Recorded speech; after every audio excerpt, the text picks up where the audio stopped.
Aku hanya ingin berbagi kebahagiaan dan tidak menggurui siapapun. Terlalu sulit bagiku untuk menyalahkan siapapun. Akan tetapi apabila ada orang yang ingin mengisi raporku, tentu aku sangat gembira sekali. Dan kujamin aku tidak akan sakit hati sedikit pun.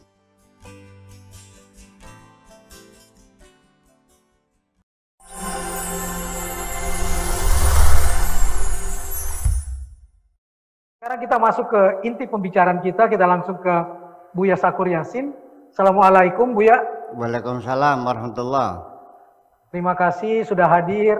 Terima kasih juga Dr. Alwi Shihab, cendekiawan muslim kita yang begitu peduli dengan Yayasan Amal Khair Yasmin. Assalamualaikum Pak Alwi. Waalaikumsalam warahmatullahi. Baik, Buya, saya begitu baca buku ini, saya tadinya membaca judulnya udah takut bacanya, berat nih. Kena berbagi kebahagiaan dengan mengenal makom-makom tasawuf. Kalau bicara tasawuf langsung berat, tapi begitu buka halaman dari depan, pelan-pelan loh ternyata sesuatu yang berat itu begitu cair dalam bahasa-bahasanya Buya. Dan yang paling saya temukan di awal-awal langsung kita dihajar soal kecerdasan.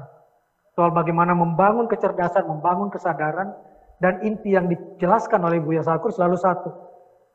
Agama itu cinta, dan cinta itu justru datang dari yang berbeda. Dan bagaimana kita menghadapi berbeda dengan cinta, di situ kita diuji sebenarnya. Nah, bagaimana penjelasan terhadap hal seperti ini, Buya? Yang kadang-kadang jadi terkesan kontroversial, karena terhadap yang beda kita disuruh betul-betul untuk justru mencintainya. Bukan justru untuk gontok-gontokan dengan sesuatu yang berbeda. Silakan, Buya. Ya, apa?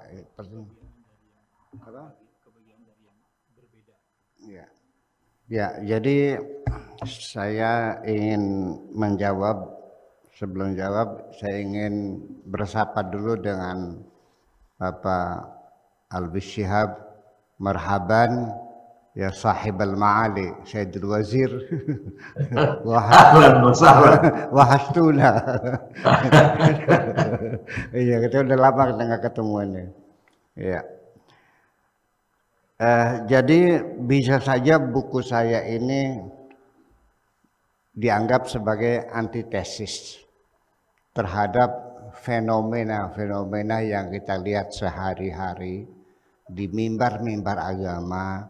Banyak orang berbagi pahala-pahala, berbagi sorga, bidadari-bidadari, tetapi jarang yang mengundang anak-anak yatim untuk makan bersama. Itu kenyataannya. Jadi ketika kita berbagi kebahagiaan, Allah menjanjikan wa in ahsantum li anfusikum. Ketika engkau berbuat baik kepada siapapun, sesungguhnya akan kembali kepadamu kebaikan itu. Wa in asatum fa'alaiha. Kalau kamu menjahati orang, maka kejahatan itu akan kembali kepada dirimu juga. Makanya ketika kita ingin bahagia, kita mesti banyak berbagi kebahagiaan. Seseorang yang telah bisa membahagiakan orang lain akan mendapatkan kebahagiaan.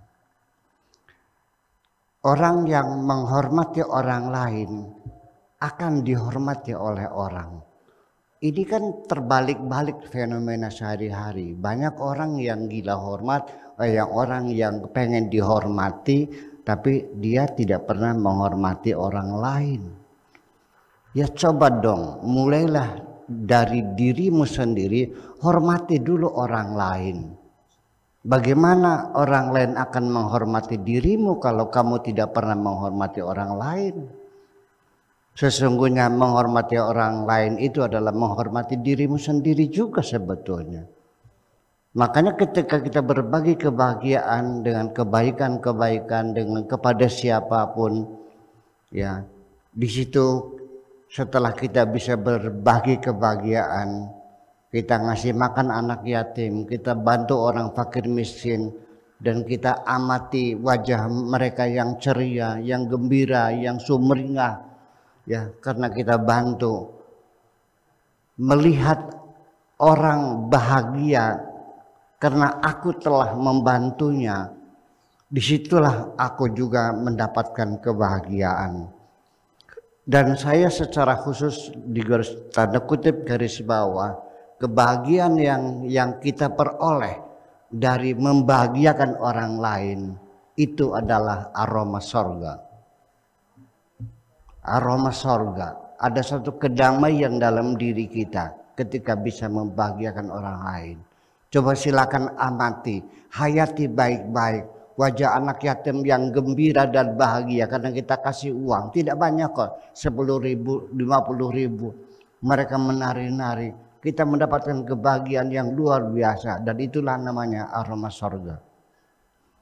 Jadi artinya bahwa kita berbagi kebahagiaan ini kembali kepada antitesis juga, bahwa kita di dalam beragama di sini, saya katakan berulang kali, terjebak dengan ibadah-ibadah seremonial. Terjebak pada ibadah-ibadah seremonial dan melupakan ibadah-ibadah sosial. Naik haji tiap tahun, tapi tetangga kanan kiri anak yatimnya tidak sekolah, dia tidak peduli kok. Ya, jadi artinya bahwa kualitas orang beragama itu banyak terjebak pada agama, pada ibadah-ibadah sifatnya ritual. Sholat, qabliyah ba'diyah, ya mafrudatnya, qabliyah ba'diyahnya, tahajudnya, sholat hajatnya, sholat witirnya, sholat duhanya, ya, sambil ngewer-ngewer nenteng-nenteng tasbih dengan penampilan semacam itu. Apakah seperti itukah agama? Saya ingin mengatakan bahwa ibadah sholat sendiri itu sangat luar biasa, ya. Kita baca kitab-kitab agama tentang sholat, luar biasa. As-sholatu imaduddin. Sholat itu adalah tiang agama. Faman aqamaha faqad aqamad-din. Barang siapa yang mendirikan sholat berarti mendirikan agama. Wa man tarakaha faqad haddamad-din. Barang siapa yang meninggalkan sholat sama dengan menghancurkan agama. Sampai-sampai barang siapa yang sholatnya belum benar atau tidak sholat, maka semua amal kebaikannya tidak diterima. Bayangkan. Sampai nanti di hari kiamat, ini tentang sholat ini, banyak sekali hadisnya. Ya, dan semuanya hadis ahad. Barang nanti di hari kiamat, amalan-amalan kamu yang akan dihisab oleh Allah adalah sholat kamu. Inna awwala ma yuhasabu bil mar'u bi yaumil qiyamah. Ini banyak sekali. Sekarang saya punya dalil kebalikannya. Apakah betul orang yang tidak sholat atau orang yang sholatnya belum benar lalu semua amalnya tidak diterima? Ada nggak dalam Al-Qur'annya? Ada. Dalam Al-Qur'annya bukan mendukung itu, mana dalil kebalikannya, bahwa sholatnya orang tidak akan bakal diterima apabila dia tidak ngasih makan anak yatim, tidak ngasih makan orang-orang miskin. Itu dalilnya. Bukan tidak terima, malah dibalasnya dengan neraka wel. Ara'aital ladzi yukadzibu bid-din fadzalikal ladzi yad'ul yatim wa la yahuddu 'ala ta'amil miskin fawailul lil musallin. Neraka wel bagi orang yang rajin salat. Al-musallin itu ditakbirkan dengan isim fa'il, menunjukkan lil istimrar, didawam wal istimrar, yang salatnya rajin. Berbeda dengan jumlah fa'liyah, ya, yusalli atau yusalluna itu ditajaddud wal huduts wa tajaddud artinya. Dan nanti Pak Qurasyab, Pak Lusyab mungkin lebih paham lagi. Jadi artinya bukan orang yang sholatnya tidak benar, amalnya tidak diterima, Tapi orang yang tidak ngasih makan anak yatim dan fakir miskin, sholatnya tidak diterima, malah dibayar dengan neraka. Itu dalil kebalikannya. Jadi sesungguhnya dalam beragama itu ibadah-ibadah ritual yang diagung-agungkan, agama sosial diabaikan. Padahal inti agama Islam adalah agama sosial. Ya, inti itu amar ma'ruf nahi mungkar. Amar ma'ruf itu adalah supremasi hukum, amar ma'ruf itu adalah keadilan sosial, dan nahi mungkar itu adalah supremasi hukum. Itulah ibadah kita. Dan ibadah dalam artian semacam itu. Kemudian itu mengapa judulnya berbagi kebahagiaan. Kemudian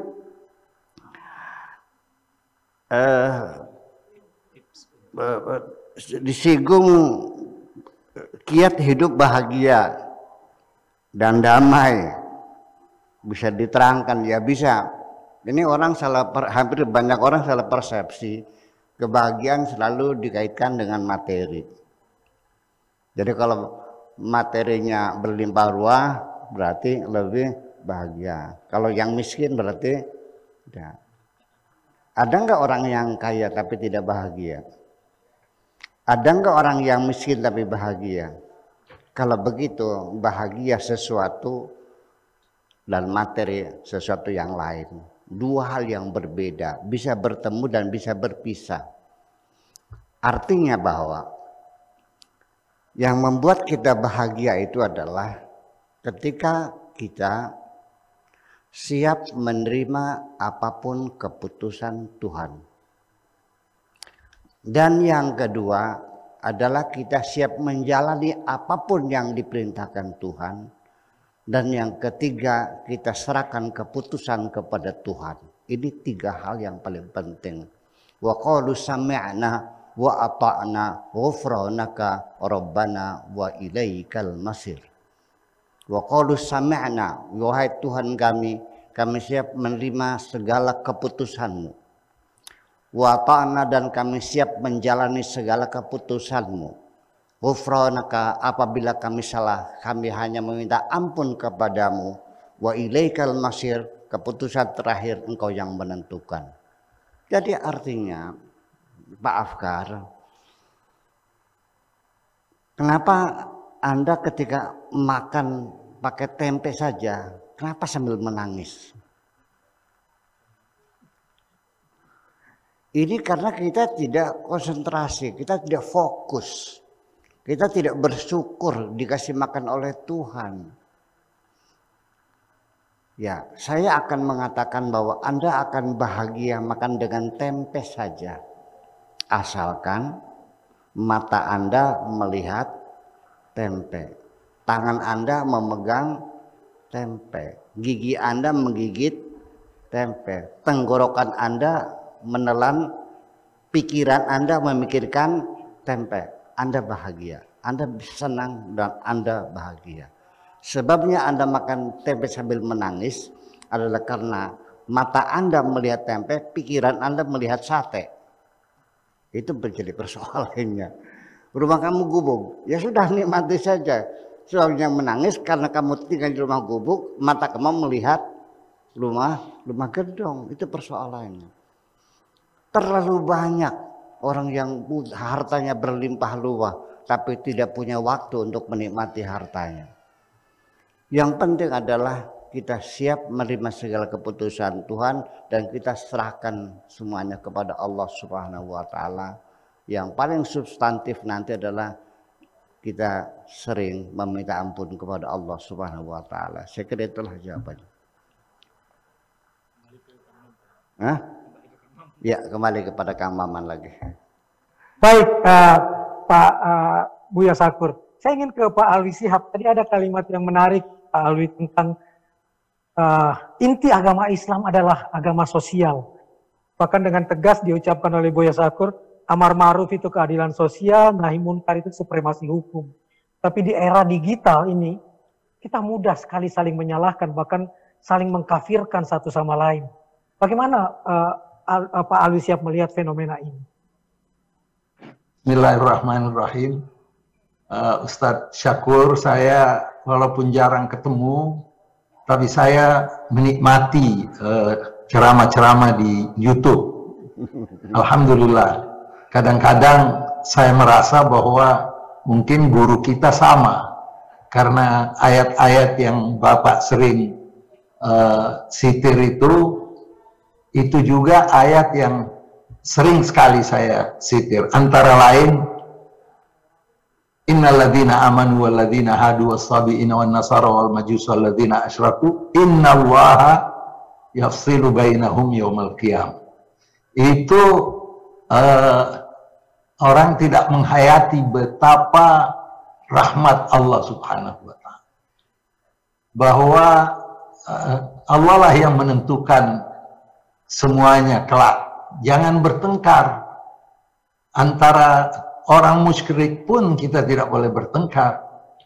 Serahkan sama Tuhan semuanya. Pada saatnya Tuhan Allah Subhanahu wa Ta'ala akan menentukan, ilallahi marji'ukum jami'an fayunabbi'ukum bima kuntum fihi takhtalifun.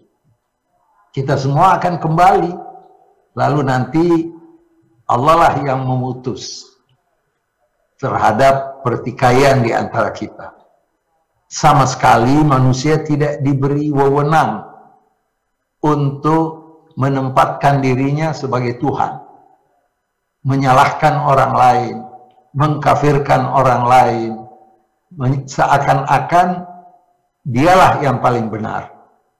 Ini suatu perilaku yang sama sekali tidak Islami.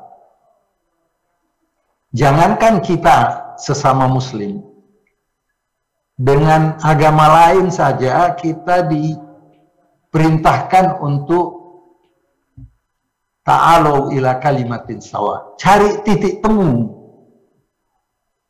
Karena dengan titik temu kita akan berinteraksi secara baik. Jangan selalu kita mencari titik beda. Karena titik beda akan mengantar kita kepada perselisihan. Sewaktu saya membaca buku Ustadz Syakur ini, di alam pertama saja saya sudah menikmati arti daripada kata-kata beliau. Kebesaran Tuhan dapat engkau pahami, ya, kalau tidak salah, melalui penghayatan terhadap dirimu. Jadi ya, fanafsahu arafa rabbah. Ini saya kaitkan dengan pimpinan Islamic Center di Jepang. Dia bercerita bagaimana dia memeluk agama Islam. Dia bilang, kita orang Jepang ini tidak senang kalau ada orang yang meremehkan akal pikiran kita. Jadi saya bertekad pada umur 17 tahun ingin mengetahui agama apa yang pas untuk saya. Lalu dia mengatakan, saya pernah bertemu seorang Muslim dan dia menyampaikan banyak hal kepada saya yang akhirnya saya merasa muak. Karena saya belum tahu persis Islam itu apa. Tapi ada seorang Muslim yang sangat bijaksana, memberikan kepada saya Quran dan menyampaikan pesan. Kalau Anda ingin mengetahui Islam, bacalah terjemahan Quran ini. Dia bilang, saya anggap ini seorang Muslim yang betul-betul bijaksana. Dan mulai hari itu saya berusaha untuk mengetahui Islam melalui Al-Quran. Dan pada akhirnya dia memeluk agama Islam dan sekarang menjadi pimpinan Islamic Center di Jepang. Intinya bahwa saya ingin mengetahui kita ini dari mana, kita akan kembali kemana, apa tujuan hidup kita. Itu pertanyaan dia yang selalu ingin dia jawab. Dan ini sebenarnya anjuran untuk kita mengetahui diri kita. Wa fi anfusikum afala tubsirun. Ya, di Quran juga sudah disampaikan, pada diri kamu, tidakkah engkau mau melihat secara seksama? Dan Sayyidina Ali bin Abi Thalib pernah berpesan bahwa kalau menyentuh Al-Quran, jangan hanya dibaca, tetapi istamtiqil Quran. Jadikan Quran itu adalah mitra dialog. Jadi pada saat Al-Quran bilang, afahasibtum annama khalaqnakum abathan wa annakum ilaina la turja'un.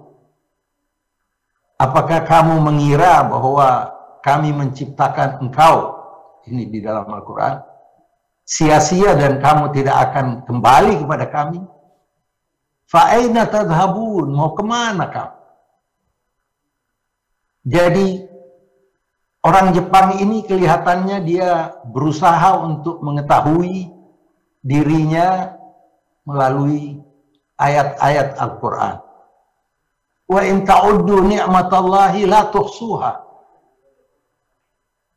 Kalau kamu ingin menghitung nikmat-nikmat Allah kepada kamu, niscaya kamu tidak mungkin akan menghitung nikmat itu. Seorang kaya raya yang terkena COVID, ventilator di samping dia menyatakan bahwa betul-betul Tuhan ini maha pemurah. Kalau tanpa oksigen yang diberikan, beberapa menit saja, saya sudah tidak bisa melangsungkan kehidupan saya. Selama 70 tahun saya hidup dengan cuma-cuma. Saya tidak perlu membayar. Saya mendapatkan kenikmatan oksigen yang diberikan kepada Allah kepada kita. Jadi Al-Quran betul-betul berdialog dengan manusia. Dan manusia diberi dua jalan. Wahadainahun najdain. Ada yang benar, ada yang tidak benar. Tetapi diberi jaminan. Siapa yang berusaha mendekati aku, alladzina jahadu fina, lanahdiyannahum subulana. Yang berusaha mencari aku, mau bertemu dengan aku, kata Allah, saya akan berikan jalan yang paling mudah. Jadi tergantung kepada kita. Bagaimana kita mengambil inti daripada ajaran Al-Quran menyangkut diri manusia. Allah bersumpah bahwa man amila salihan min dzakarin wa untha wa huwa mu'minun falanuhayyiyannahu hayatan thayyibah. Barang siapa perempuan, laki atau laki dan perempuan beramal saleh, maka pasti Allah bersumpah akan kami berikan kepadanya kehidupan yang baik. Sebaliknya, yang mengacuhkan, tidak mengindahkan peringatanku, wa man a'rada an dzikri fa inna lahu ma'isyatan dhanka. Yang tidak mengindahkan perintahku, yang acuh tak acuh terhadap peringatan-peringatanku, maka dia akan menghadapi kehidupan yang sulit, yang sengsara. Dan hari kemudian nanti akan kami bangkitkan dia buta.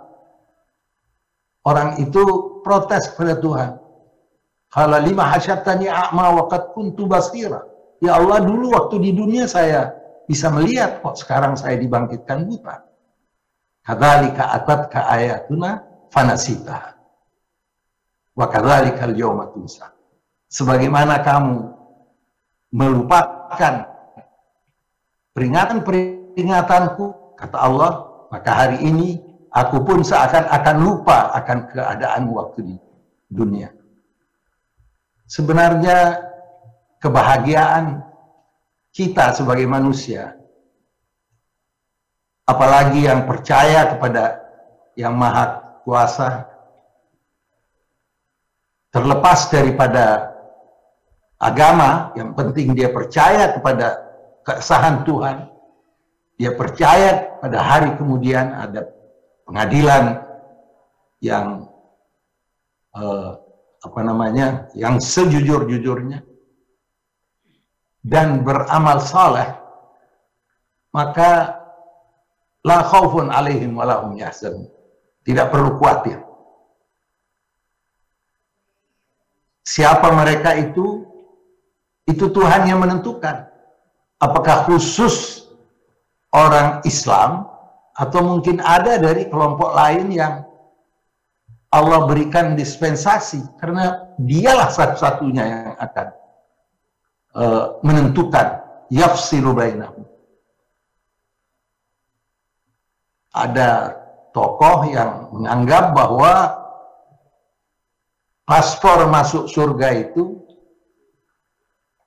adalah 3: percaya keesahan Tuhan, dan percaya hari pengadilan di akhirat, dan beramal saleh.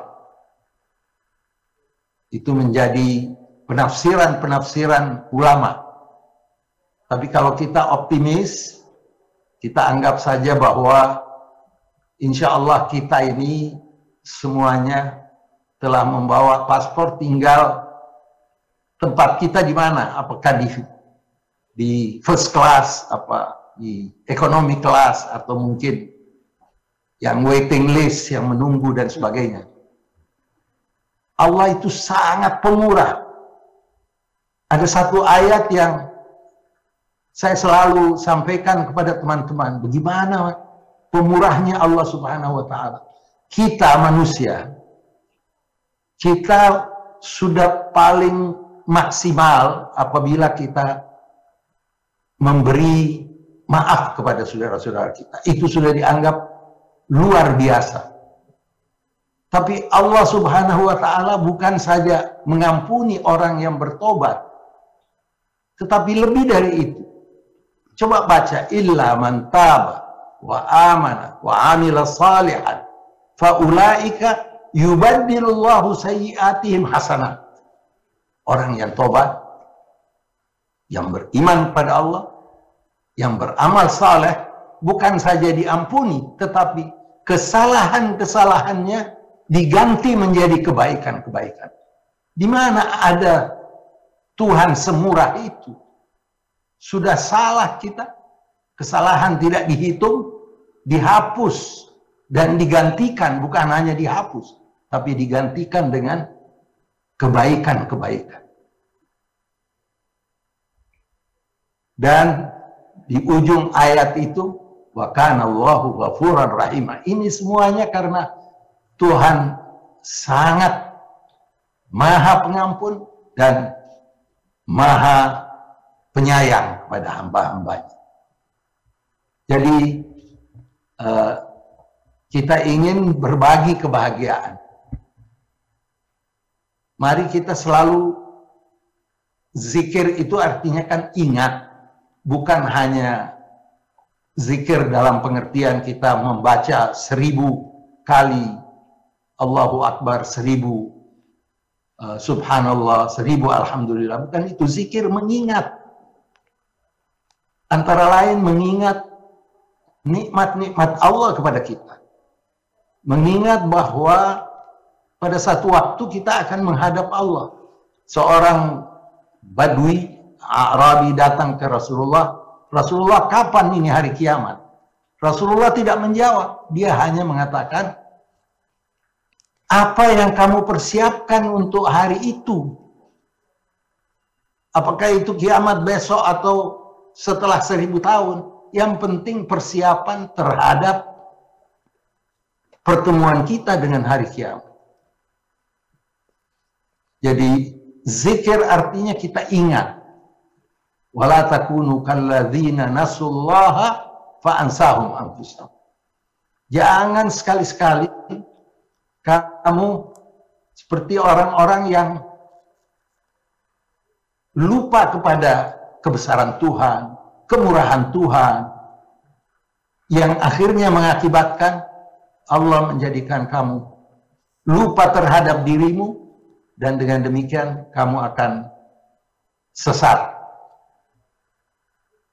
Maka dari itu mari kita bersama-sama berdoa semoga kita termasuk orang-orang yang beruntung, karena zikir ini tidak harus berhubungan dengan hati kita. Hati yang bersih menciptakan ingatan yang kontinu terhadap kebesaran Allah. Sering kita merasa galau karena apa yang kita inginkan tidak sampai. Tapi ingat selalu bahwa kita harus bersyukur dengan apa yang kita miliki. Itu yang dimaksudkan dengan al-qanaah. Apa yang sudah kita miliki, kita syukuri. Walaupun hal yang lain yang kita inginkan lebih, kita tidak capai. Karena al-qanaah adalah kanzun la yufna. Itu adalah suatu harta yang tidak habis-habisnya. Dan itulah yang diharapkan dari kita, agar insya Allah melalui pertemuan kita ini kita saling mengisi. Dan kembali lagi, isi dari buku Ustadz Syakur ini sangat menyentuh banyak hal yang dengan mudah disampaikan, bahwa mari kita berusaha untuk menjalin hubungan baik dengan sesama, khususnya kepada orang-orang yang membutuhkan uluran tangan kita. Senyum adalah sedekah, apalagi kalau kita bisa membantu lebih daripada senyuman. Sekian, wassalamualaikum warahmatullahi wabarakatuh. Waalaikumsalam warahmatullahi wabarakatuh. Mungkin betul pernyataan Pak Alwi Shihab tadi, bahwa ini satu guru nih antara Pak Alwi Shihab dengan Buya Syakur nih. Karena begitu tadi dibuka dengan ucapan Pak Alwi Shihab tentang kebesaran Tuhanmu dapat engkau pahami melalui penghayatan terhadap dirimu sendiri. Itu terkuat di halaman 10-11 buku ini, bahwa ciri-ciri orang yang mengenal dirinya sendiri itu yang memahami asal-usulnya, sadar sekarang sedang apa, lalu sadar nantinya mau kemana. Kemudian tadi tentang zikir itu ingat selalu pada Allah, itu juga ada di halaman 24 di bukunya Buya Syakur. Ini betul-betul seperguruan dan sejalan betul tentang qanaahnya tadi, tentang bagaimana orang yang tobat, beriman dan beramal saleh, insya Allah diganti dengan kebaikan oleh Tuhan. Karena kasih sayang Tuhan melebihi murkanya.